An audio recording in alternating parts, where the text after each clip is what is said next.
It's the Musers, the podcast, Cowboys edition.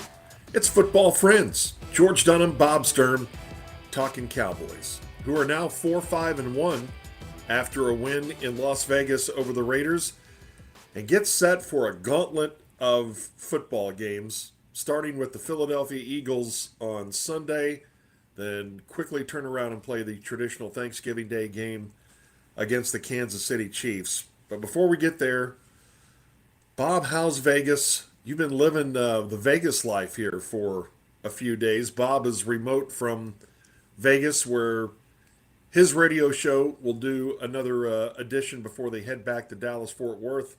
How was the trip? It's really been fun, and I had never attended a game in Las Vegas, but now we have, and for the most part, I would say great success, and they needed a win in the worst way, we know, because if they didn't get it here, we were very concerned about that Chiefs Eagles or Eagles Chiefs Lions stretch. So you got to get a win. You got to start feeling good. The team was smiling last night after a very tough couple weeks. So all in all, great success. And we'll talk about just and we almost knew it going in that Brian Schottenheimer, Dak Prescott would handle a very difficult situation well. But I have to tell you, as the national anthem is being played, and understand you guys were getting situated there in the stadium, you owe it to yourself to go back and watch the performance of War and Treaty. They're a really unusual band to begin with. It's a husband and wife, and he's a army veteran, and they have these voices of angels. And sometimes we just take our national anthem for granted. We listen to it, we think, okay, that was nice. And then sometimes it's performed in such a way.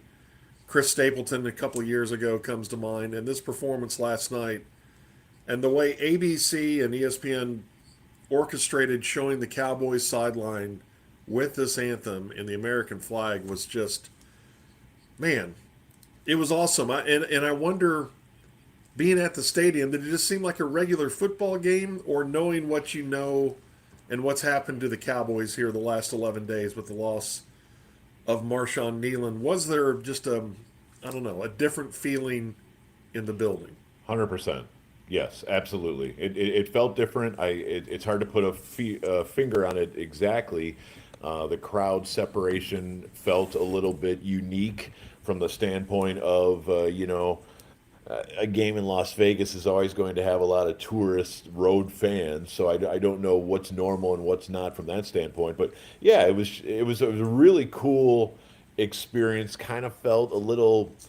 It felt like a bigger game. I know Troy was on your radio show last week and said that Monday night game, which I also oddly enough was at, felt like a playoff game, the Eagles Packers game, and this obviously doesn't feel like a playoff game, but there was enough pageantry and enough extra stuff going on that it didn't feel like a normal game that we're all used to. So, from a standpoint of even seeing Marshawn Nealon's jersey just hanging there and knowing what it meant to these guys early on, both teams kind of with a, I don't know, distracted spirit about them because, these things are bigger than football.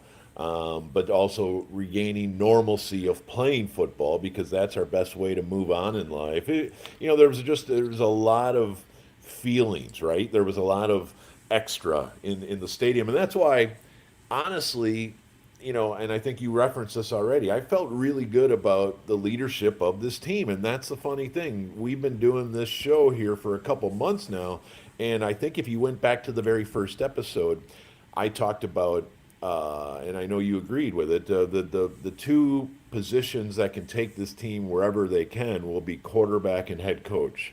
Yep. And I wasn't anticipating a roster death, for crying out loud. Who would ever anticipate something that tragic and sad? But in that storm, you see the leadership skills of Dak Prescott and Brian Schottenheimer, and the Cowboys are in incredibly good hands there for whatever that's worth. And I think it's worth a lot in the lives of the guys involved. And so I just knew Dak was going to be great last night. I just knew it, and I just knew Brian Schottenheimer was going to be great last night. And being great in that situation is not just about scoring touchdowns. It's about knowing what to say, knowing what to do, and ushering a lot of young men through a weird storm in their life. And I just felt really good about what Dak Prescott is as a human. And again, I know he's heavily compensated, and I know in the big scheme of things, people want Super Bowls and parades and everything like that. But doggone, Dak Prescott is just a dude that you want on your side. I think in Yeah. situations like this. So he's a dude I'm very proud of. Yeah, I'm with you on all of that. And before we talk about the play of Dak and his teammates, for Schottenheimer, you're right. He's got to get a team ready for, okay, somehow we've got to go with something that we've never dealt with before, tragic. We all feel awful. We got to pick ourselves up and somehow play a football game. There was talk that, okay, well, maybe sometimes doing your job can take you away from the grief process. I understand that, but you still have to do it. Yeah. And the way they did it last night, and then for Schottenheimer to at the same time think, okay, I'm still coaching a football team here. I'm still trying to establish a culture here. C.D. Lamb and George Pickens, you will sit out the first series. Right. That man, I know. I don't want to make too big a deal about this. We talked about this on our morning show. I don't want to make too big a deal about it, but at the same time, it's kind of everything in coaching a team. This is how we're Yeah. operating. Circumstances be damned. Right. Right. And I thought it was great what he did. Yeah, and if you have more clarity on what specifically we were dealing with, I just assume they got to Vegas and somebody blew off a curfew. Perhaps is there more to it than that I'm That's what unaware I'm. of? That's no. That's what Okay. I'm going with. What Shoddy said. They missed a couple of things. So is that two Yeah. guys missing curfew? Is that two guys late to meetings? I don't know, but I love the fact that we've we've seen this before with this organization. Yeah, Yeah. well, he was always late to meetings, but I'll go ahead and say he's TO, so it's fine. Just let him in. Right. No, this Right. is how we're running the team. Yeah, and maybe there's lessons learned there, or maybe it's just you hired the right head coach. I don't know. I'd like to think there are lessons learned. I'd like to think that these guys understand that it's okay to have structure. It's okay to treat this almost like the military. And with that is going to come some massive, massive paychecks. But if we don't set the structure first, then we become very terrified of who we just paid because we've created a monster. And I think they got into that a little bit in the Des Bryant era. And I think they were getting into that with the Micah Parsons thing. Like, do we pay Micah because he's like this now? What will He's he got be his like own then? thing. Yeah. Hmm. Yeah, and I'm not saying Micah was a bad guy. I'm just saying it was No. weird in this environment, and I kind of, in retrospect, and who can't watch this game this Monday night and say, I see George Pickens perform, I see Quinnen Williams perform. Those are two unbelievable trades in the same year that you traded away Micah Parsons, and I don't know exactly how to link all those together, Georgie, but I do know they are linked together. And in somebody's head, it's would you give this guy for these two and draft picks, and obviously it's more than that because you're probably losing Trayvon Diggs and you already lost DeMarcus Lawrence and you might even be losing Terrence Steele. So it's not necessarily this guy for these two, but it is we are trying to soft rebuild our leadership council on the fly during Dak and CD's prime. So who can we subtract and add to make this team look like a contender in 2026? Okay, under that structure, I think George Pickens and Quinnen Williams are absolutely guys who are special players, and they showed it last night. Okay, but before we pay George Pickens, how does he respond to being part of a tribe?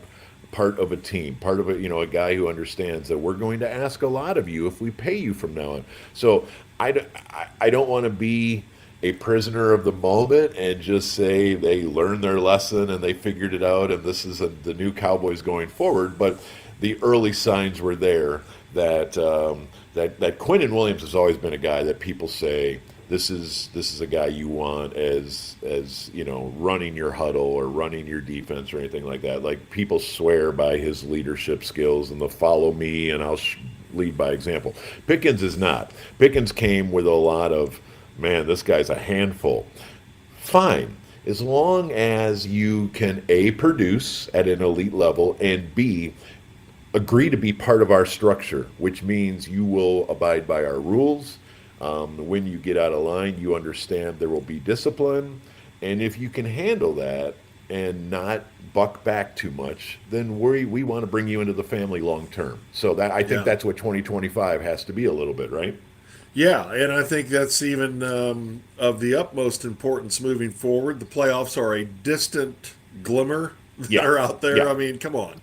It's going to be really tough. I don't know how they're going to do that, but you can establish, like Brian Schottenheimer did in this game, this is how we operate.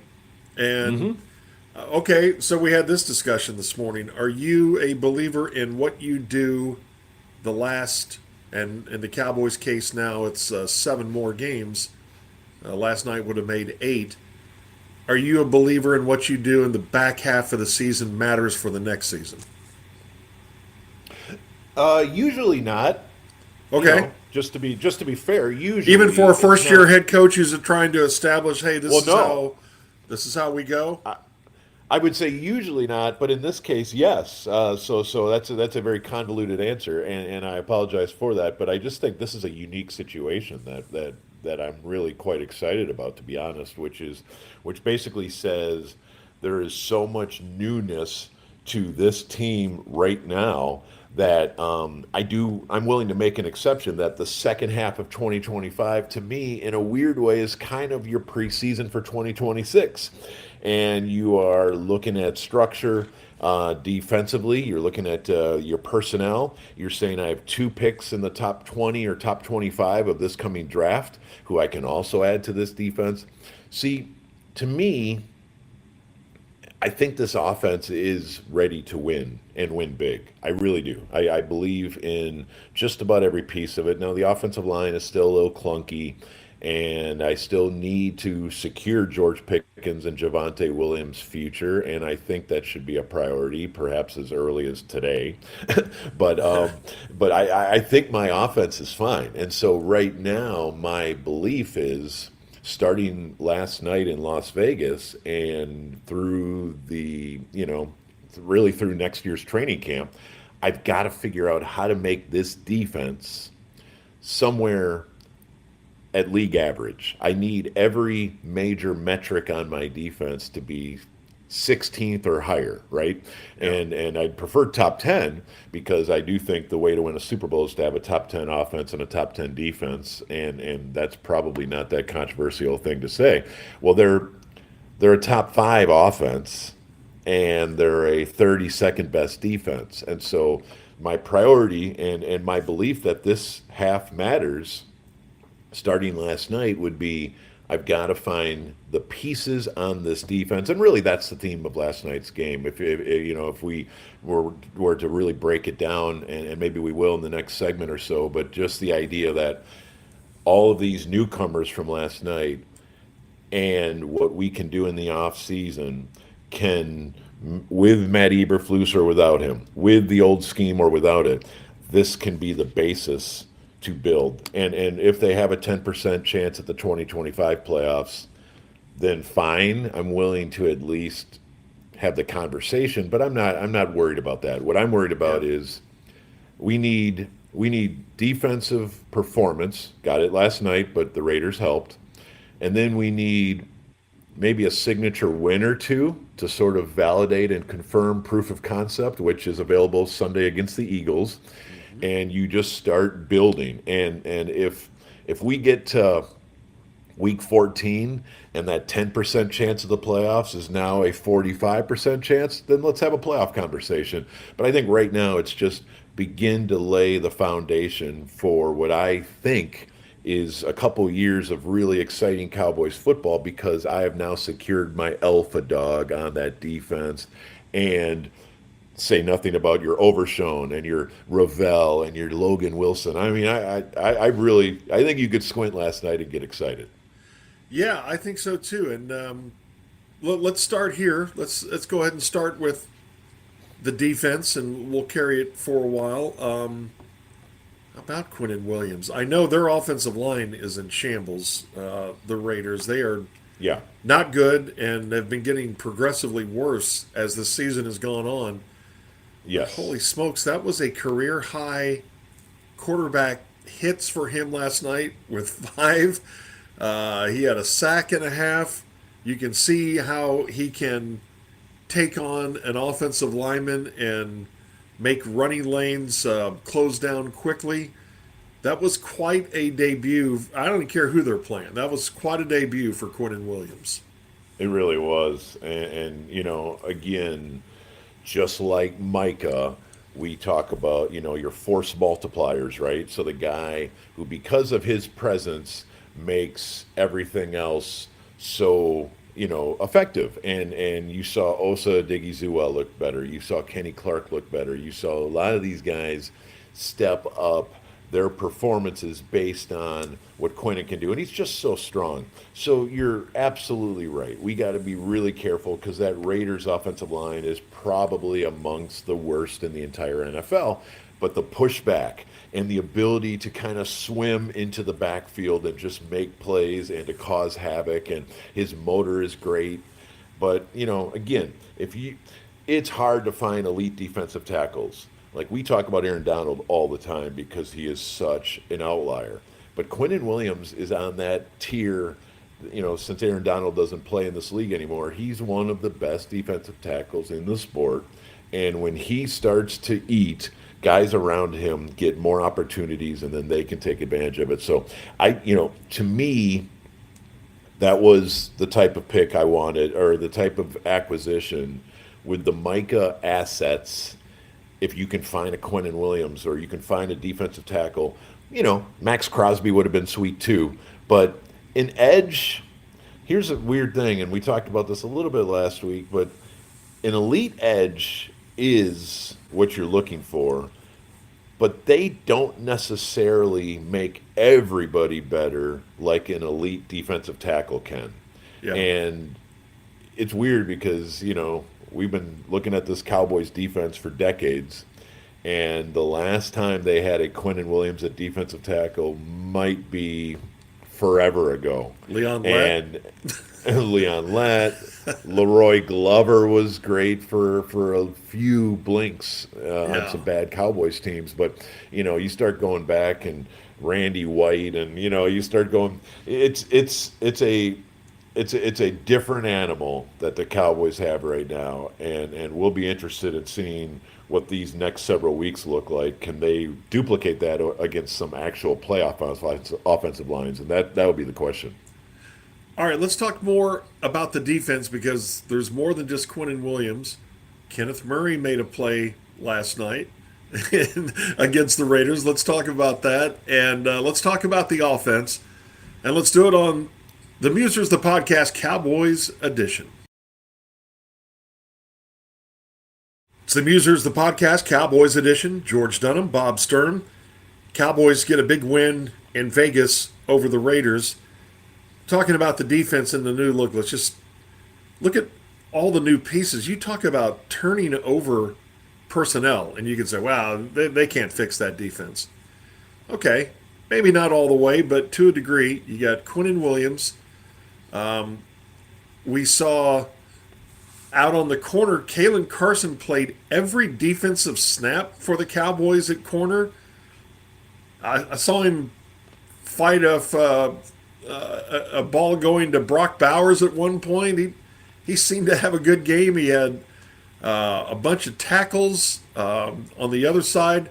Revel had his first appearance, third-round choice. seem to hold up pretty well. Wilson at linebacker. The safeties are back. Malik Hooker.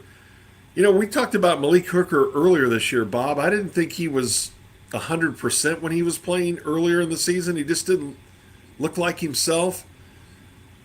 Okay, again, I'm qualifying it, but that offense for Vegas is absolutely awful. Yeah. But eyeball test. How was your eyeball test on the Cowboys defense? Very exciting. I mean, they're making plays behind the line of scrimmage. They're flying to the ball. I mean, that's the weird thing. Like you said earlier, do you believe in a second half finish affecting the future and things like that?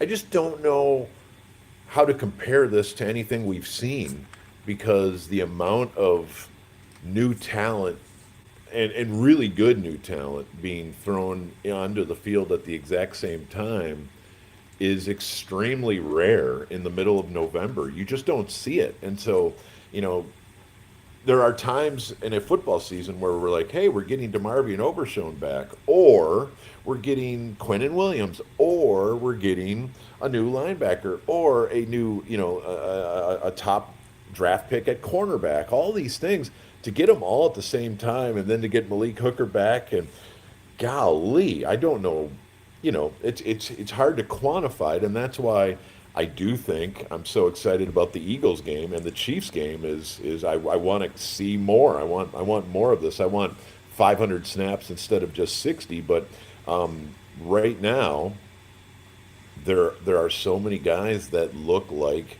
really special pieces being added to the mix simultaneously. Man, Ravel, for instance, if you would have told me, and I know this is hyperbole, but let's go for it.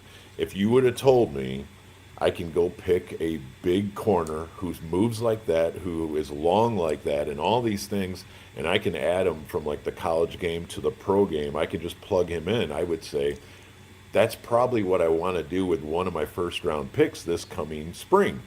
Instead, he was here all along. They just didn't get him on the field. And I'm like, wow, that feels like a first round corner right there, which, by the way, is what I said when they drafted him, because I loved his tape out of East Carolina. And I know I'm not alone.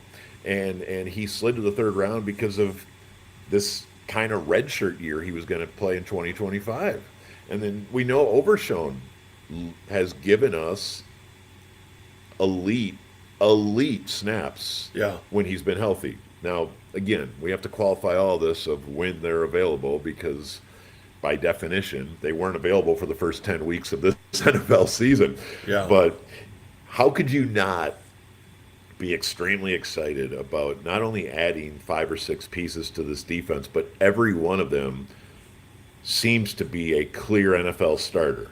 And so when you're saying, how do I turn around a 32nd ranked defense? Well, let's switch out half the starters in the blink of an eye and see what it looks like. And you're like, okay, I want to see a lot more. I'm not going to say everything's fixed, because everything's not fixed. But that's where those 2 first-round picks come in really handy. And you got a chance to do something pretty special, especially if you now find a way with the rotation. Let's say you have 60 snaps. So you have 2 defensive tackles, 60 snaps, that's 120 snaps.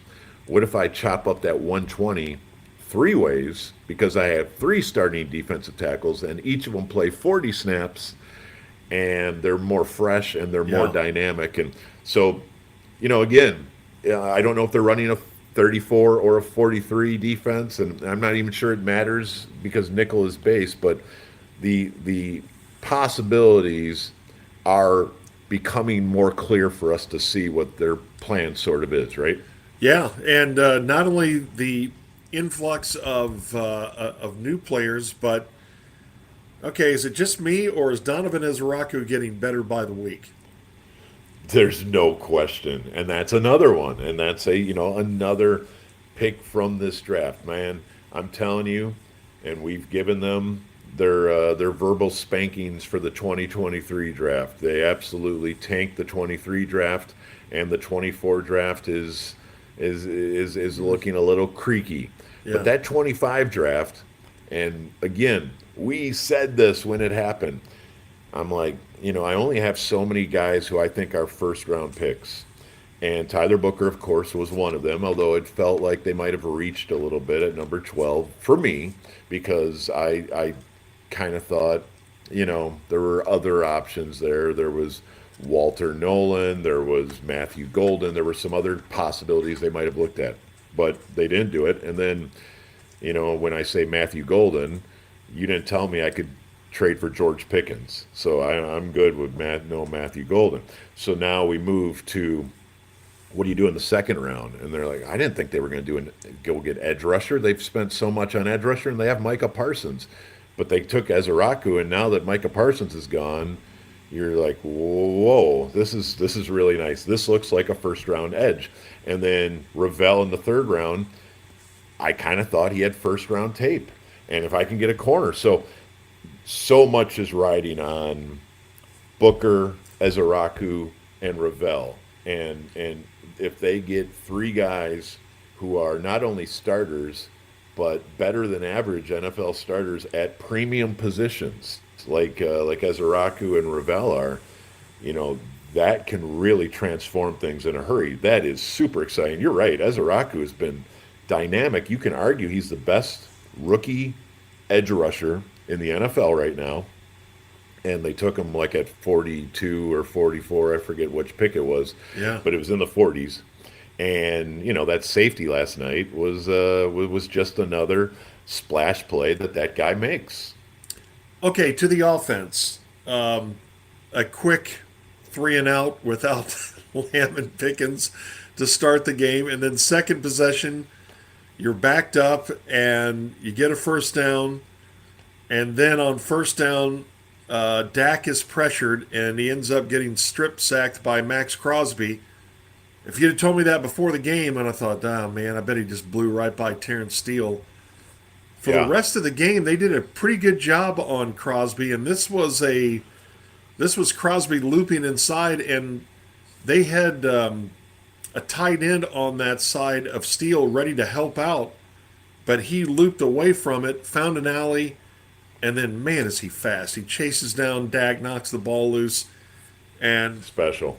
really special play by Crosby. And after that, the Cowboy offense scored 4 straight times, but the start was really shaky. And how big a key was it that it's only 3-0, not 7-0, because that's the Raiders' offense? Yeah, and honestly, George, I'm sitting there thinking, man, these 2 third down stops in the Cowboys' red zone on the Raiders' second and third drives. I mean, it could be 14-3, and it's only 6-3 because of those 2 defensive stops that you got there. And now the offense has to start coming alive.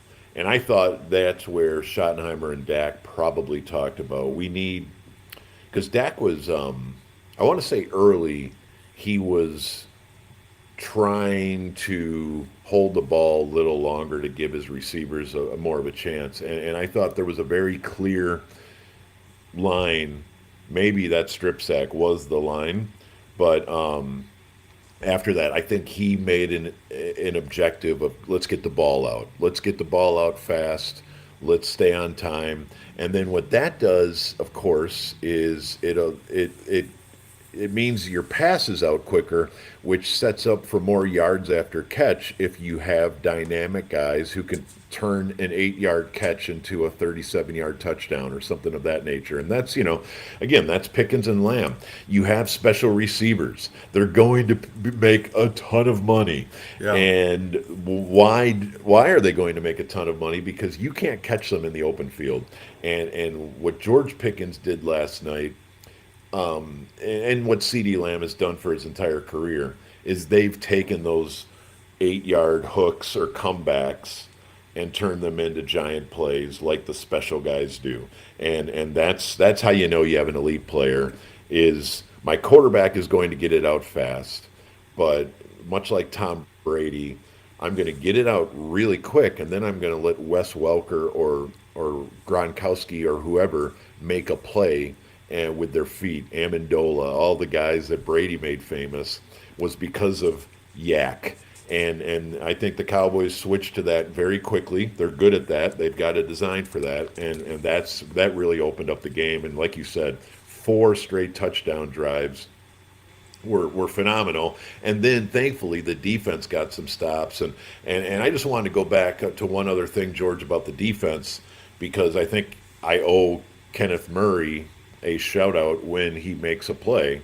I think one of the things about depth, and you mentioned, I forget your actual number, but I think I had like 18 guys had at least 10 snaps on the defense last night, or I Okay. don't know how many it was. What was That's a your good number? one. Did, Yeah, I don't have it in front of me now, but they had a okay, lot of guys that got, yeah, it was a good rotation tons. last night. Yeah. Yeah, and so the point I've had with Kenneth Murray is somehow he plays every snap of every Oh, game, gotcha. Yeah, and that was way down last night. Yes. and he's so overexposed. Well, in this game, I think he played 24 snaps out of 60, Yeah. and he looked way better, right? Yeah. And it's like they ideally you want the same 11 and you want the same green dot out there, but I don't know that the Cowboys have Ray Lewis on this roster. No. And so you can play a bunch of guys 25 snaps and they each get better, they're more fresh, they're in proper situations, and that play that Kenneth Murray made that led to not only a stop but also an interception takeaway. That's a great example of putting a guy in a position to succeed, and then credit the guy for going out there and making a play. And Marquise Bell ended up with an interception, and a huge interception late in the second quarter. That was part of that 4 touchdown. Basically, the Cowboys put their foot on the gas and just left the Raiders in the dust almost by halftime. Yeah, so many times this year it hasn't been the nicest thing in the world, and we all need to be a little kinder to our fellow man. But Kenneth Murray, to me, was like the little plastic guy in electric football, just kind of buzzing in space. And Right, right. last That night, Denver game was awful. oh, and how many times have you seen it in zone coverage where the shell is over the top, but the guy in front making the drop does not make it difficult on the quarterback, and that's That's Kenneth right. Murray. And last night he did it on that play, got his hand up in the air, and Marquise Bell gets his first interception, and that was a huge play in the game. That turns them away, and also for the defense on after the Dak fumble, it was a Clark sack on the first play. That was Yes. -7.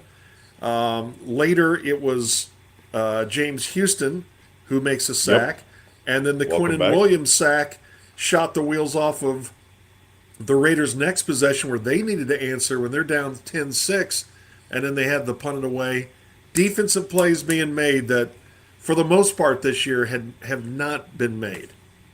Yeah, and they played primarily zone again last night, which we have no problem with if Right. they have the personnel to do it, and it's actually a much safer scene. And you're right, you could see the Raiders. The Raiders have a very limited offense. They just traded their best wide receiver, Jacoby Myers, and so they're kind of putting it together with just Brock Bowers and young Genty trying to find any space at all to run through, and it's a tough scene for them. But they were going to keep what you said, keep attacking underneath the shell, so the safeties drop, and there's this umbrella, and with the poor linebacker play, the Cowboys have really been attacked over and over and over again. And so it was important last night. And Bowers got some things done. He was far and away their best offensive player. But you limited him to like 72 yards instead of 140, which it could have been.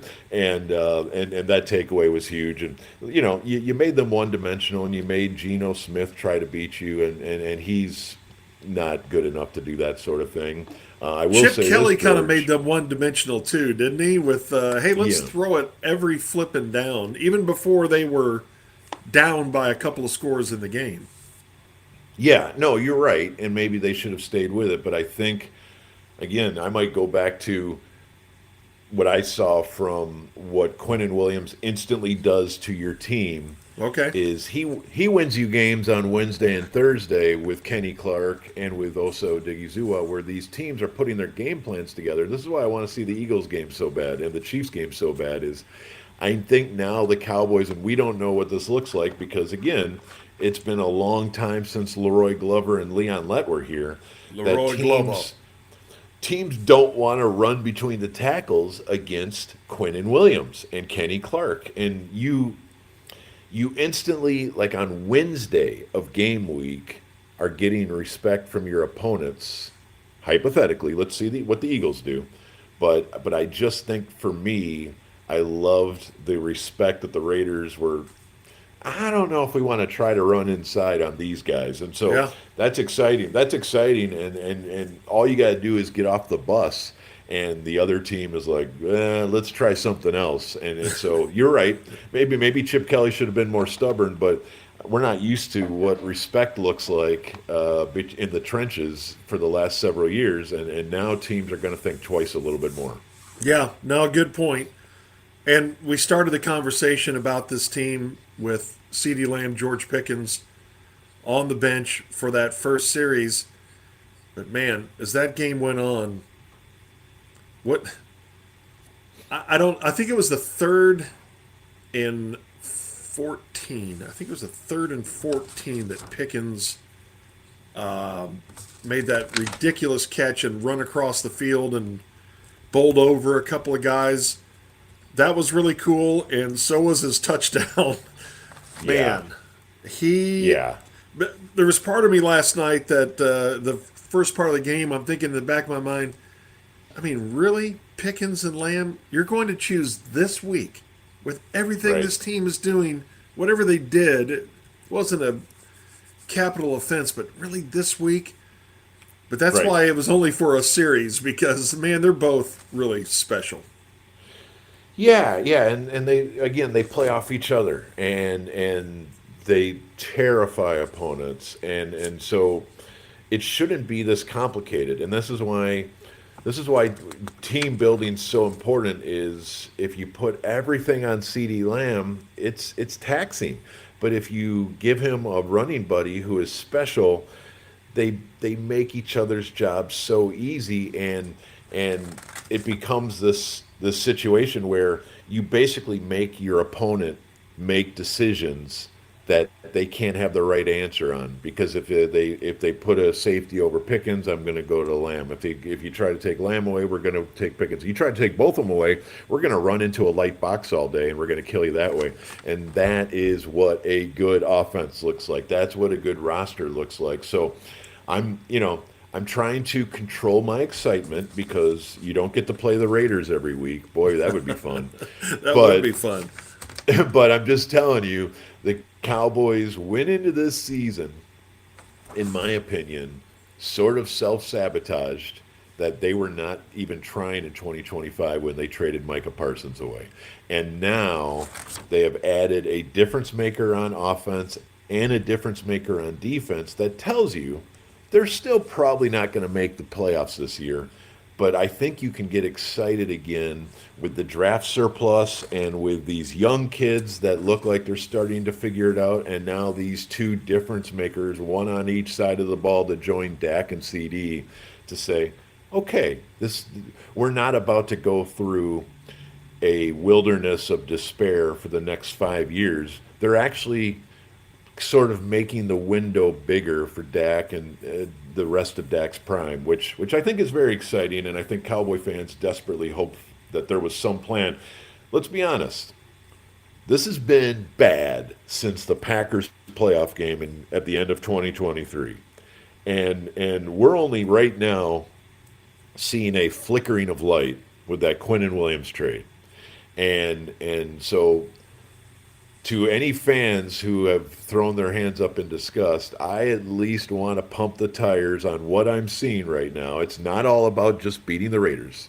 It's about common sense roster building, and the fact that I think that trade was a heavy price, but I think it's starting to come together now, and Maybe Maybe. there's an exciting off season yet ahead, Georgie. Well, and I crossed myself up. The Pickens catch and run put them up 24-6. That was a great play. I said third and 14. It was actually a third and 4 Cowboys' first possession of the third quarter, but that took him down Oh the yeah, yeah, yeah. sideline and put him in position to go up 31-9. And that was if it Yes. wasn't already ball game, it was at that point. But man, you see what plays like that can do to a team. He's caught it for the Yes. first down, then he backtracks a little bit, breaks a tackle, then breaks about 3 tackles down the sideline. Man, He's a that bully. just jacked that whole sideline up. Yeah, he looks like a high school kid playing with middle school kids in that secondary. And going back to that touchdown in the second quarter, that cutback where the free safety's coming at him, and he just cuts back again, looking like a senior in high school against an eighth grader. It was not fair. And these are elite NFL athletes, and George Pickens is making them look silly. Even the CD touchdown. I know I'm jumping around a little bit, but that CD touchdown was a scheme touchdown where that little fake Fake pitch out to pitch, yeah. the it widened out that zone defender to a point where he has to respect the pitch, and then allows CD to kind of go right past him. So good stuff. We're seeing good football, and we needed it because the Broncos Cardinals stretch was bad football, and then of course the bad news off the field, and so it's the highs and lows of a roller coaster of the season. But I just they were carrying a burden into this game, and so to see them leave the field, it was like a little sunshine after a storm. And Yeah. and I hope they can ride that forward a little bit and play some good football because they've got a homestand where they get to play the two Super Bowl teams in 5 days. And so, can they get a signature win? Can they get two signature wins, Georgie? Yeah, now that's probably crazy, but That's but why we watch, but right? That's why you but follow your team. You hope. let's play the games. Let's see. Yeah, that throw to Lamb.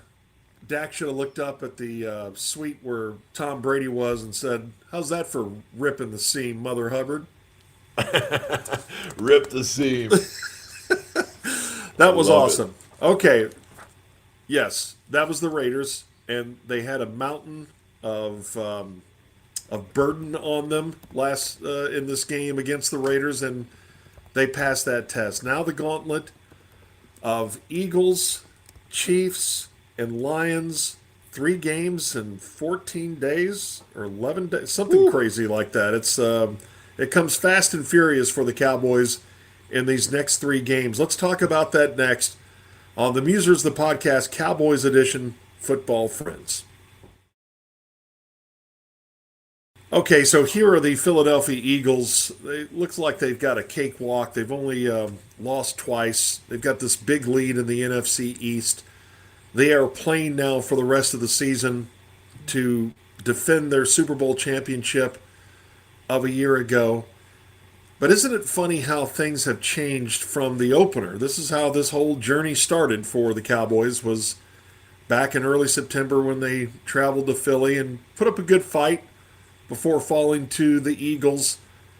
Because now, with the trades the Eagles have made and some of the guys they have signed, some off the waiver wire, all of a sudden I look at them, Bob, and I think, I don't know if that's the best team in the NFC, but I think they have the best defense in the NFC.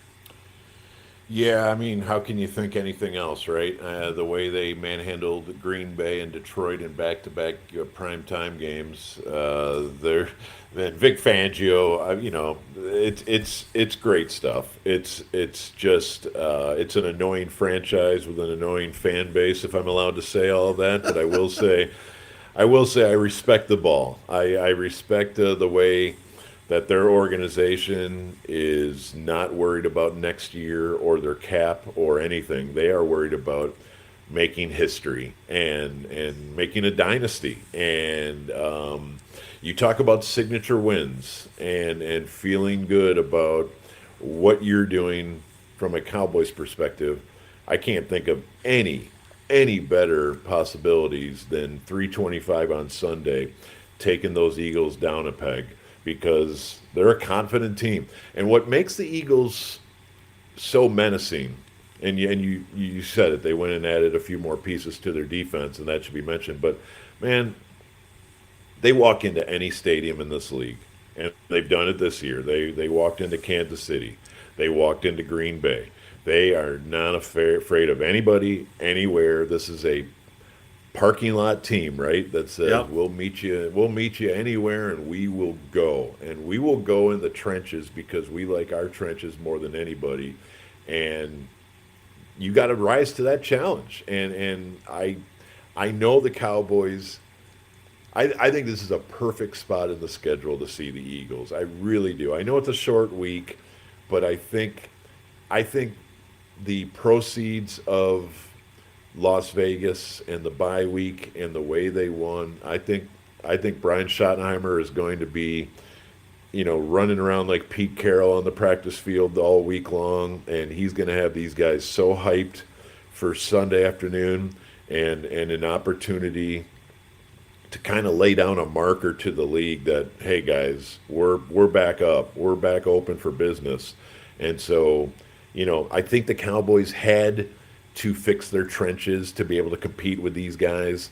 And I realize the Cowboys are not on the Eagles level for a 4-month regular season journey. We've seen that this year. The Cowboys are too inconsistent. But this new Cowboys team, I think this is a perfect time for a measuring stick.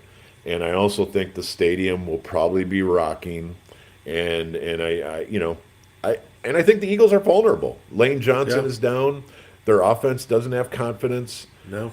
I I I think this is a great opportunity to kind of say we're back. We're back here, and we're not ready right now probably to take you out, but we are here to get your attention that we're looking for you, and enjoy 2025, because come 2026 we think we're ready to take the division back from you.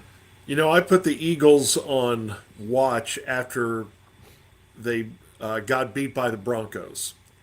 And then the next week they turn around and get beat by the Giants. And I thought, boy, Right. you called that one. But Yeah. now they turn around, they survive against the Vikings, then they drill the Giants.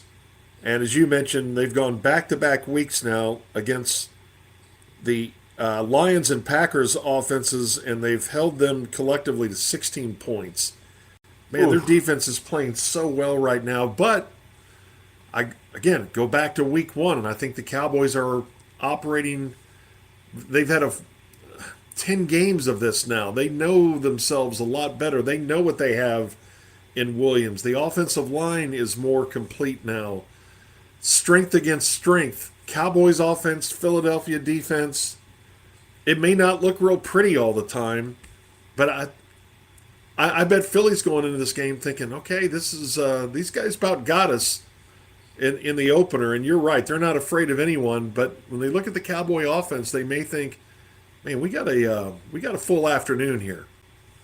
Yeah. There's no doubt about that, and I'm very, very interested in the way the Cowboys try to attack, because I do think the Packers and the Lions were so respectful of that Eagles defense that they kept it pretty basic and not super aggressive, especially the Packers. The Packers were were just feeding Josh Jacobs and kind of kicking it back to them and hoping that the defense could generate a big takeaway or something. And I didn't get as good a chance to watch the full Lions game, and I'm not sure when my schedule will allow that, but it looked like a lot of the same. And it looked like once they made Jared Goff uncomfortable, he was unable to rise up. So, again, Dak Prescott, George Pickens, CeeDee Lamb. Let's attack these guys. Let's make them prove they can cover. Let's make them prove. Now don't test their pass rush as much. Get the ball out and let your guys eat in space. But this is a good opportunity to sort of try to hit them in the mouth and see how they respond. And then defensively, again, the Eagles' offense is way off schedule all the time. They're not running the ball well. They'll be playing without Lane Johnson. I expect the Eagles' offense to be pretty cautious. And the good news is they probably won't leave that plan because they still are winning these games. Yeah. So they kind of think that this is their DNA. We just win. We're not even sure, how we do it all the time, but we're confident we're going to outlast you over 60 minutes. So that's why this game is so fun. Is I do think the Cowboys trenches now are more equipped to deal with them. And like I said, with all the players contributing, you said it, in 18, 19, 20 guys on this defense, it looks like energy's high, flying to the ball, go get that ball out, go generate splash plays. We love Eagles, Cowboys in any season, but Sure. the fact that it falls right here, right in the start of this Thanksgiving gauntlet, man, I am hyped as can be for this one. Boy, the first game was really good. Philly wins at 24-20. There was a big Javante Yep. Williams fumble. There was Remember a lot those of really CD good. drops? There was the CD drops. There were a lot of good Jalen Hurts runs. But if you go back to that game, that was the best part of the Philly offense was him just taking off and just Right. getting big hitters against that Cowboys defense. And this is going to sound really dumb, but I'll say this: I think in that game now it was after the had the crazy rain delay. I think that game after the rain delay, the Cowboys played maybe some of the best defense they've played all year. It's the way I remember Yeah. it. Am I wrong? No. I mean, it was. The question is, what kind of offense are there? It's incredible how basic their offense is. And people say you're a big Jalen Hurts hater. I'm not. I'm actually confused at how that team can win games without ever asking their quarterback to play quarterback. It's such a weird offense, and Saquon can't run, and AJ Brown is disgusted that they never throw him the ball, and the way they win is that doggone tush push, which is an eyesore and a half, but also like these third and longs where they go empty, and Jalen Hurts pretty much if they go empty on third down, you've got to know he's looking for quarterback run Yeah. because he's so slippery and he makes the linebackers kind of drop into zones and then he'll beat them to the sticks and he's really good at that. As a quarterback, he's like the best running back in the league. But I would say you still want to make him play quarterback. And look, they got their rings, they got their parades. Bob's a hater, whatever. It's fine.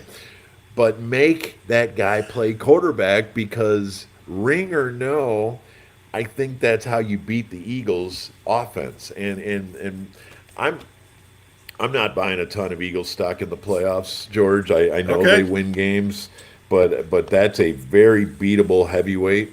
The NFC's wide open. I don't know who's going to emerge, but this Eagles team bleeds, and I think they know that they're on borrowed time if they can't get things cleaned up. And I think this is a winnable game for the Cowboys. I really do. And I see I I'm don't going to think talk you're myself crazy. into another bad pick. Yeah. Yeah, no, Yeah. I don't think you're crazy at all. And then, this is another thing the Cowboys are fighting against. They've always had the advantage of the little Thanksgiving two-step, where a lot of Yep. times home on Sunday and then home again Thursday for Thanksgiving. But this schedule is not that friendly when you go Monday night, Sunday, Thursday. Is my math right? Is that 3 games in 11 days? Or 10 days? I don't know. I believe 3-11. I think is exactly what we're looking at there. In the words of Bum Phillips, ain't funny. If you do that, can I tell you something? That's right. That's 3 That's games in right. 11 days. That's kind of ridiculous, isn't it? There's no doubt it's a lot, and I don't know what you have left. But luckily, your third game is against the Lions, who are doing the exact same thing, right? Yeah. And so, what's weird about it is they give the Cowboys a short week to start that stretch with a Monday night game, but then they gave them a bye before it. So I don't want to turn into our old friend Computer here and complain the league is trying to screw the Cowboys at every turn. But All right, let me give you one more, though. And Okay. my buddy Craig Miller brought this up on our show. So then the next game for Dallas, the Lions game, another tough opponent. That's a Thursday game. So let me get my math right here. That's 4 games in 18 days? That doesn't seem right. No, it doesn't. It doesn't. I mean, I don't know. I don't know what we're doing to our product. We don't need an 18th game. We don't need, it's teams with injuries, and there's a lot of them right now. The Cowboys, thankfully, at least had a late bye week, and it looks like they're getting their guys back. But this league, man, they have to decide about the quality of that they're looking for, because they ask so much, especially of the marquee teams. And the Cowboys are clearly a team they love to put on in these situations. You get used to it, sort of, but there's the recovery time, and so it's a bigger conversation. But yeah, they're asking a lot of the Cowboys, and luckily that's why you start to feel good about maybe we got a little depth now. Maybe there's enough in the rotation that you can survive this sort of thing. Well, and after Philly, you see a Kansas City team. Just real quick, what do you think of the Chiefs? The division almost seems gone for them now. And with 5 losses, they've got to fight their way into the postseason. Something tells me they'll be there, and something tells me that makes them even a more difficult game on Thanksgiving, just because they're almost a desperate team.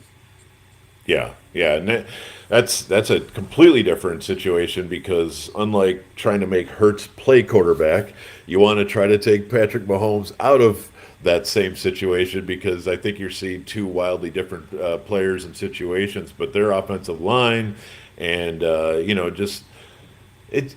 Honestly, George, when I looked at the steadies yesterday, I'm like, wait a minute. If the playoffs started today, no Kansas City, no Detroit, nope. No Baltimore, nope. Obviously no Cowboys, but it's an upside down league, and it's opportunity. I felt like the Chiefs did not do enough in the offseason. I felt that way in August, and a lot of people were ripping me when the Chiefs went on an early stretch. But now is attrition, right? Now is a time where you start to see, do you have enough pieces? Can you keep them together? And so, I don't know. I don't know what to make of this league, and that's the thing is, everyone's like, oh, well, you don't like the Eagles. Well, who do you like in the NFC? I don't know. I don't know either. If you said make a new Super Bowl pick right now, I think I like the Rams. I do too, and I like the Bills the whole season, even though they're not going to win their division probably. So this is a freaking crazy league, and I love the heck out of it, and I can't wait for more football, in a day or two. Let's just give me all the football, Georgie. Yeah, we're gonna drink it from a fire hose here in the next week and a half or so. All right, it's gonna be really interesting. Bob's got a feeling about Sunday. Bob's got a feeling. Bob's got a feeling. Bob's also trying to stay out of last place in picks, so I don't know. Okay, that's all right. I'm kind of with you there. I think if nothing else, it's a really interesting matchup for the Cowboys on Sunday against the Philadelphia Eagles. All right, Bob, you travel safe back from Las Vegas, and let's do this again next week. What do you think? Can't wait. Let's make it all happen and tell our families we miss them with all this football. Yeah, no joke. All right, thanks to our producer this week, Ty Wubker. Thank you, Ty, for putting up with all this. And that's Bob Sturm. I'm George Dunham. We'll talk to you again next time on the Musers, the podcast, Cowboys edition. All right, boys. Party.